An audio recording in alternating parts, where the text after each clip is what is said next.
Hello everybody. So in this video I want to talk about something that I noticed in one of those random Facebook posts that you can never be sure has any facts in it. But a friend of mine, an immigrant friend of mine actually, uh, posted a long list of uh, facts, I guess you could say, details about the George Floyd killing. And a lot of it was very conspiratorial stuff and stuff that I have no idea if it's true or not, going into like, look at their badges are different and blah, blah, blah. And, you know, that's kind of the stuff that it pings your interest. And then you do wonder, like, is there a there, or is this editing or just a misunderstanding? But there was one detail that I was like, oh, now that is interesting. And so the attorney for Floyd's family, and again, you know, Floyd's dead. There's no trial uh, about him. He's dead. There'll be a trial against the officers, you know, involved in his death, but he's not a plaintiff. It'd be the state against them. But the attorney for the family is one Ben Crumb, and that name was immediately familiar to me, and it should be familiar to you because Ben Crumb is none other than the attorney for Trayvon Martin's family in the Trayvon Martin case. So, you know, I think this is a good, by the way, example of why it's good to study um, famous events on your own, because there's so much narrative building and lies by omission in the media that you could gloss over really important details like that about like this character Ben Crumb. So I've done this many times, and I do things that I find interesting. So Waco, Ruby Ridge, Oklahoma City, 9/11 would be a big one. You know, the Civil War, slavery in general. You know, I'm interested in slavery. I'm a history buff. It's a big part of our history. I wanted to know about it, and I read a whole bunch of books about it. And it sure came in handy, and it sure comes in handy when you bump into somebody who tries to make an argument that's premised on completely erroneous reading of U.S. history. And one case that I never really thought about too much was the Trayvon Martin case. And I did a review on this called The Trayvon Hoax, which I encourage you all to go back and look. And I encourage you to look up the book that's based on, which is called The Trayvon Hoax by Joel Gilbert, right here. I'll show it to you all right here. This was a very easy read. I think I read this in 2 days. There's a documentary. I think you have to pay on YouTube or Vimeo. You can find it. It's $3, $5. It's worth it if you don't want to read the book. Uh, it's almost chapter by chapter, word for word. It's by the same guy. So if you don't want to read the book, you can do that. And I loved reading this book because now I know all about the Trayvon Martin case in a way that I didn't know before. And whenever people bring it up, I'll have all of this background and all these details that they won't have, and I'll have an understanding that they don't have. The same thing with Waco, same thing with anything else that you really want to study and research, the Civil War, slavery, whatever it is. And I have to admit that, like, I am interested in those topics. I mean, Waco especially, but slavery, the Civil War, colonialism, whatever it is, I've just always found them fascinating. But I've also in the back of my head know, man, knowing this stuff would be very useful whenever this comes up in any kind of political debate or argument. And it has many, many, many times. And I no sooner had read the Trayvon hoax than um, the former Democratic candidate for governor in Florida got caught in a gay sex ring. In fact, he's on the first page of the book. Yes, Andrew Gillum. Andrew Gillum is not the first page. He's on the first. As a filmmaker, I did not set out to write a book. I set out to produce a documentary about the rise of Florida political Andrew Gillum. Oh, so it's the very first sentence he mentions Andrew Gillum, and I read this, and a week later, Gillum got caught in a gay sex orgy involving cocaine or meth. I can't remember which one. Um, so, you know, contemporary right there. But then it goes in, and you meet this guy, Ben Crumb. So Ben Crumb is now, I don't know, working with the George Floyd family. And actually, I checked out, and I'll put a link. Ben Crumb has a website, which bencrumb.com, and it says trial lawyer, which he won't be a trial lawyer in this case. He's not a prosecutor. For media inquiries, there's his number. Wow, he's all about getting on the news. We see he has here, right on the front page, The long struggle for equal justice for all Americans, this is juicy, I should read this, has reached a fever pitch that promises real change in the coming months and years. Unfortunately, the movement was sparked by the death of George Floyd due to brutal police tactics. It's about the only true thing on his page. Attorney Ben Crumb has taken up the George Floyd case, along with the murders of Ahmaud Arbery and Breonna Taylor, in order to drive a movement towards equality, police reform, and justice for communities of color. Okay. Well, I don't know everything about Ben Crumb's life. I don't know every case he's ever done. I don't know where he grew up or what his childhood was like and where he went to school. And I don't know a lot of stuff. But I know he's a liar. And I know he doesn't give a shit about justice. For all people, he has thrown people of color under the bus with blatantly false accusations. Now, if you didn't see my Trayvon hoax video, go ahead and watch it, or better yet, read the book. But let me just say that Trayvon Martin was killed in self-defense. George Zimmerman, whatever his faults, and he maybe had some minor ones, was attacked by Trayvon Martin. Trayvon Martin would not stop the attack, even when told to do so, even when warned that the police would be called. He continued to bash in the face of George Zimmerman, who then drew out his handgun and killed Trayvon. And the police investigated this. There were witnesses. The witnesses corroborated Zimmerman's version of events. The physical evidence corroborated Zimmerman's versions of events. And he was released. He was not arrested. He cooperated with authorities, no problem. No problem. And then Ben Crumb got involved. Ben Crumb got involved. Now, I'm going to guess that Trayvon's family did not know who Ben Crumb was. I'm going to guess, although I don't know this for sure, that Ben Crumb got in touch with them. And the next thing you know, Ben Crumb produces a statement. It's not an affidavit. It wasn't given in court. He produces a written statement signed by somebody alleging to be Trayvon's girlfriend, somebody who alleges she was on the phone with Trayvon, which indeed he was on the phone with this girl. Her name is Brittany Diamond Eugene. Now, the document is written by somebody else other than Brittany Diamond Eugene. It's signed by her in her hand, but it's not written by her. It's written in very legalese sense. You can read this document if you want to go find it. And it basically says that Trayvon was minding his own business and that Zimmerman attacked him. And then she signs her name, Diamond Eugene. And Crumb takes this to the prosecutors and to ABC News and says, look, we have this statement from Trayvon's girlfriend saying that Trayvon was attacked without warning by Zimmerman, and it was, not what Zimmerman said. Okay, well, that's not a judge's trial and jury, but that was enough to get there to be an arrest, which allowed Crumb to sue the Homeowners Association, where Zimmerman was a night watchman, and get millions of dollars from them. It also, now, Brittany Diamond Eugene did an interview with ABC News. You can listen to this interview. It's highly edited, but you can hear her talk. And it sounds very much like she's being coached, but you can still hear her voice, see what she sounds like. And other people in the media were asking about her. Can we interview her? Can we talk to her? And Crumb said, no, you can't. You can't talk to her because she's a minor. She's only 16. We want to protect her. Okay, fair enough. The trial comes, months later. And, they bring out Trayvon's girlfriend, a 300-pound retard named Rachel Gentile. Brittany Diamond Eugene to Rachel Gentile. Oh, by the way, she's so retarded that she was 18 as a freshman. She was 18 at the time that this call was made, that the false, as it later turned out to be, false accusations against Zimmerman were made. So I know this is going to sound crazy to people. People say there's no way this is possible, but Ben Crumb masterminded and led a witness swap.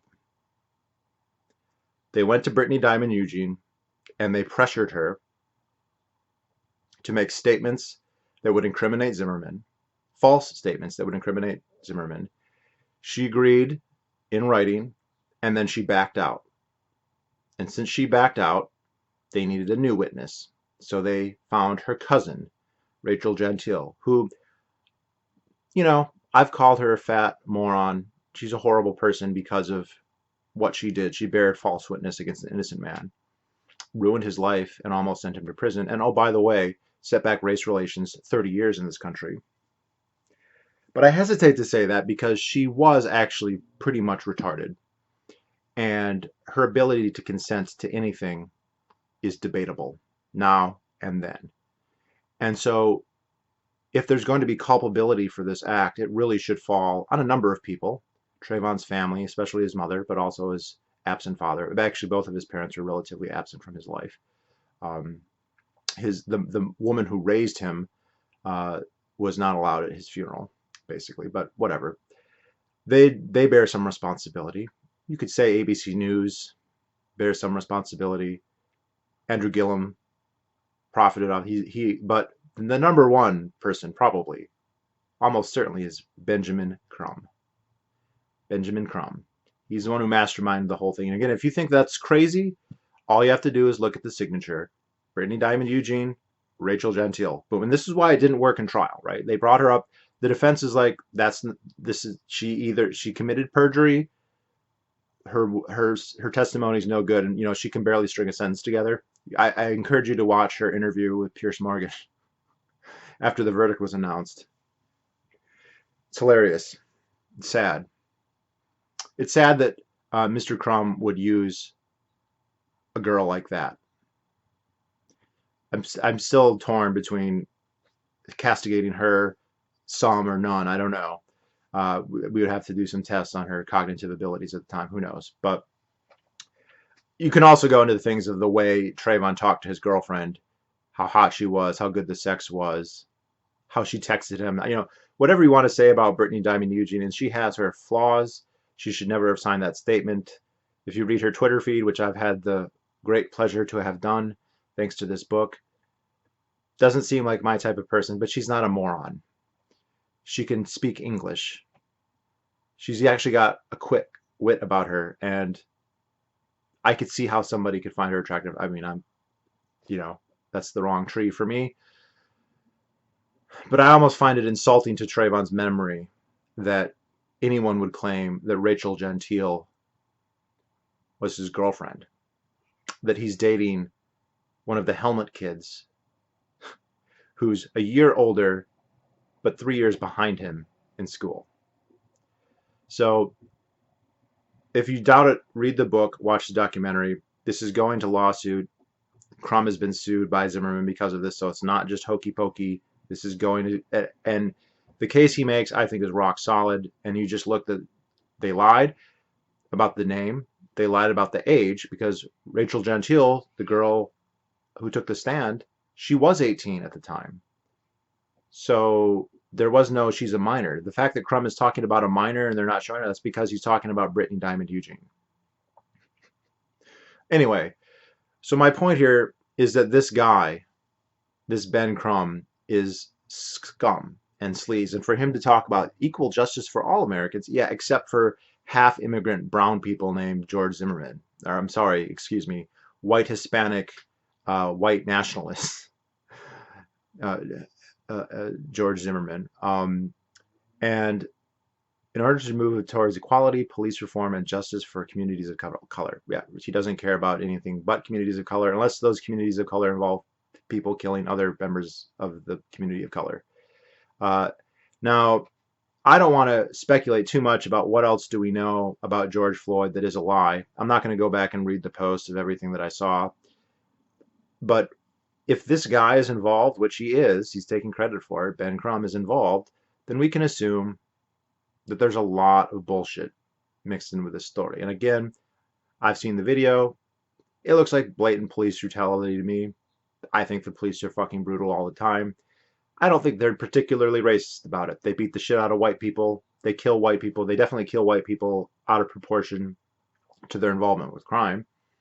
There's some evidence that they're more willing to rough up black people, but the evidence is that they're more willing to use lethal force against white people. And I think it's pretty obvious why, because all the white liberals out there will throw a hissy fit if they kill a black man.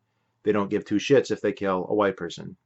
I mean, in these debates, when I will go and post videos of Daniel Shaver, who cares? Doesn't mean anything. Doesn't mean anything. But if he was black, it would prove everything, right? So um, I think that everyone, this is kind of a warning for people to watch out. A lot of this stuff is going to be bullshit. And the other thing is the media will cover. Ben Crumb, his narrative is the media's narrative. And so they cover up. And he talks about in the book how the ABC reporter had to know some of what was going on, potentially all of what was going on. And he went along with it. And then the whole media, Piers Morgan, when he interviews Rachel Gentile, does he go, "Why did you lie in a document that got a man charged with murder?"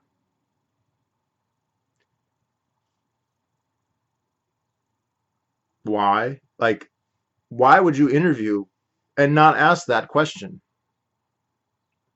How big was Trayvon's dick? Okay, he wouldn't ask that on TV, but come on. They'd had the texts say they'd have been having sex. So she should know all that stuff. Was Trayvon circumcised or not? What? Look, when you can tell, like, she can only follow, like, the initial, phrase in a sentence, and then she loses the narrative, and so she has to be trained like a dog. So what do you feel? How do you feel about Trayvon or about Zimmerman being acquitted? It's BS. So fuck her. I'm gonna go on the side. Look, she's an adult, I guess. Whatever. If we're, my views on age of consent are not the law. So she was 18, so she can consent. Okay, and I think that's an illustration of why my views on consent are probably more accurate and better. But okay. But also fucking Ben Crumb and Trayvon's mom. And I can understand Trayvon's mom being upset. She's a mom. Her son died, and he did die needlessly, but he was asking for it, and I don't know what Zimmerman was supposed to do. Just let him keep beating his face in until he decided to be done. I can understand her grief, whether or not she feels any guilt. I can understand her grief, but you can't frame an innocent man.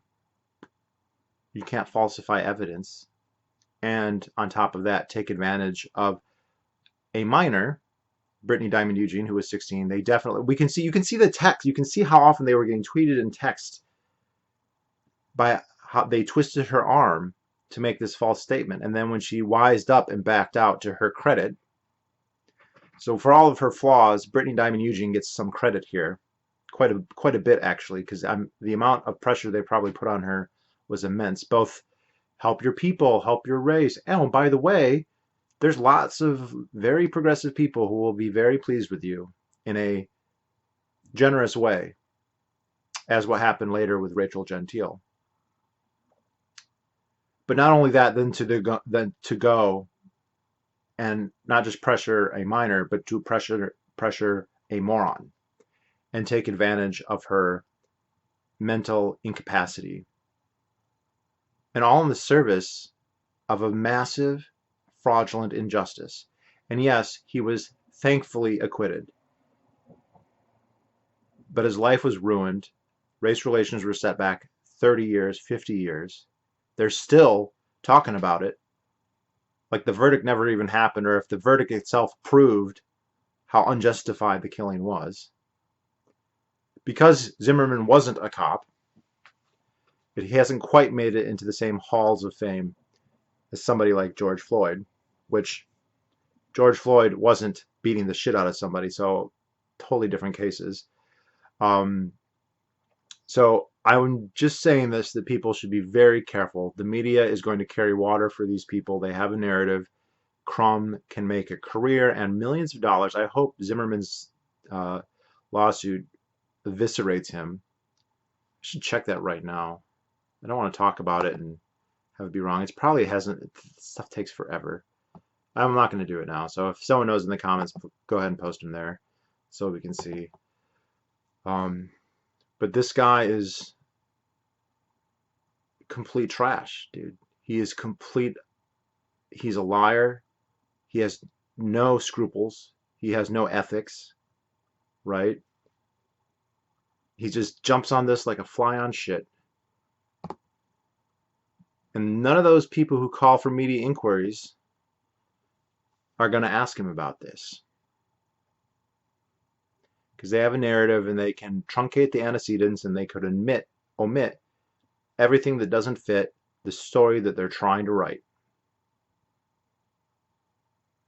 And this is, I experienced this even with low-key like college newspapers. A college newspaper writer, they are not trying to write the truth. They're not trying to give an accurate picture of what happened. They have a narrative that they believe in, and they will fit your story into that narrative however they can. And it's so easy to do. You don't have to be smart. You don't have to be smart to do it. Anyone can do it. And it's bad enough when you are painting the college Republicans to be Klans members. It's next level when you're covering up for a witness swap that gets an innocent man on trial for murder and sends the country into a blaze. Right? We have a first black president and race relations go down. And it's not because of white nationalists or racists. It's because of people like Ben Crumb. And that's their, and there's a whole bunch of SPLC, the ADL, CNN, ABC, NBC, Wall Street Journal, sorry, New York Times. It suits their purposes, and it never gets brought out. So I'll put a link to Ben Crumb's video page here so you can look at it, see what he says. Murder of George Floyd. And again, I hate the fucking cops, dude. I hate the police. Like, fuck them. And I don't think this was racist, but still, fuck them. Doesn't matter if it was racist or not. They killed a guy. All the cops standing around there too watching, the fucking pigs. It's just a massive miscarriage that this guy, Attorney Ben Crumb, gets involved. That's the worst thing that could happen. A pioneer and fierce advocate for justice, equality, and civil rights, unless you're defending yourself. Attorney Ben Crumb quickly took on the George Floyd case. I'm sure he did. As well as the murder of 25-year-old Ahmaud Arbery. What, is this guy an expert in both? Is he going to be a trial? Is he going to go to trial in these different states? Come on. It's like your agent, your race baiting agent. Father and son. Yeah, I saw the video. Well, there's a lot of vigilante team and the murder of Breonna Taylor, an emergency medical technician by police intruding in her home. Did he jump in on the Duncan Lemp story? Did Attorney Ben Crumb reach out to the Lemp family about how he was shot in his bed? As far as we know, apparently. The police won't even say what he was charged with. They said gun violations. That's like saying he got charged with misdeeds or a crime. Of course, Duncan Lemp's killing doesn't advance social justice for people of color. Which also means, since we're not addressing the real problems here, the no-knock raids and the militarized police and sovereign immunity and all the cluster of powers that the people who think we need a government think the government needs to have to make it work, then it's not going to stop, because you can't have it be only for one and not for the other. Ben Crumb, lead attorney, president, and founder, Ben Crumb Law.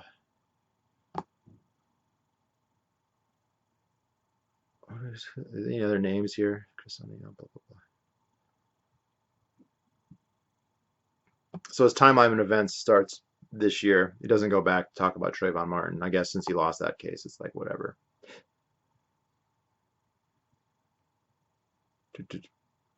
Look at this. Oh, he even cites ABC News in here. They must have like some kind of long-term working relationship. That's some objective journalism there. Oh, Ben, remember when you did a witness swap and had a reporter report on it? Had them make false statements about what Trayvon was doing to get Zimmerman indicted? Yeah, remember how and we published it across the whole country? and led to an innocent man being charged with a crime and set back racial. Yeah, that was really great. We'll cover your story now, and we won't ask any questions other than give us your side of the story. Ben Crump is outspoken for justice, except for George Zimmerman or Duncan Lemp or Daniel Shaver. As an attorney for several of the recent cases involving the murder of a black man and woman at the hands of police and vigilantes, credit for not saying white police and vigilantes, but okay, Ben Crump has been a leading voice in the efforts to for reform and justice. He has spoken to and appeared on several media outlets, including CNN, MSNBC, The View, Face the Nation, and more. As more light is shed on George Floyd, Ahmaud Arbery, and Breonna Taylor cases, Ben Crump will continue to pursue justice for the families of these victims. So everything he says must be assumed to be some kind of lie or misrepresentation. Everything. And he's not going to be checked on it, except on the internet, where the big tech companies are as likely to obfuscate, lie, and delete as they are to report. So it's pretty shitty. But anyway, I digress. Almost half an hour video, so we'll call it good pretty much there. But I just wanted to alert everyone to that. Check out the Trayvon hoax. Check out the documentary or the book or both. They're almost identical. They're made by the same guy, so you can intersperse. Easy read, easy documentary. If you don't believe but just the fact of the minor status, the age change, the name change, you don't even have to go into the details of who was texting who. And the book, he goes and he correlates texts between Trayvon and his girlfriend and then tweets his girlfriend made about the texts. So there is and fucking Rachel Gentile cannot do tweets and talk, and she was a retard and she was a huge fat ass. There's no way he would ever have dated her. Anyway, I already said that. So just wanted to alert everybody and also encourage you to study these events outside of what you hear in the news, right? I can't remember how many times I would talk about Waco and people would just say, look, that was just a bunch of cultists who killed themselves. Yeah, they were survivalists. They had their gas masks because they all wanted to die. They were storing guns and food because they all wanted to die. They don't know. They know what the FBI told them and what they saw in a CNN broadcast where the FBI gave a statement. That's all they know. They haven't read one book on the topic, but they're going to talk about it. They haven't read one book on slavery or the Civil War or Trayvon Martin. It's actually interesting. I was thinking about this. Sorry, I thought I was going to be done. Some of you know I've now become into hypnotism. And one of the most fascinating things that happens is when you have a subject and they're asleep. They're asleep. And sleep stage is interesting. People, sometimes they remember what you say and sometimes they don't. There's people, when you wake them, they will not remember anything that happened when they were, quote, asleep. And some people remember everything, and some people it's a little mix. But even if they remember everything or if they don't, either way, when they're asleep and you tell them something and you wake them, they repeat it back to you verbatim. When I snap my fingers, you're going to feel amazing. You're going to feeling great because you like being hypnotized. Snap your fingers. How do you feel? I feel great. I feel amazing. Even the ones who remember what you said. And 90% of the people out there are asleep. And they repeat back what they're told. And you see all these people, oh yeah, I've always thought Black Lives Matter was a big thing. I always thought there was police brutality against black people. Always, my whole life. And just now, even though I never posted about it until the media told me to. The TV media that fucking hypnotizes you, literally. Not even kidding. They went to sleep and they wake up and they repeat what they've been told. They're subjects. In every sense of the word. And it's terrifying and nauseating at the same time. Anyway, that's it for now, and I will talk to you all later. Good night.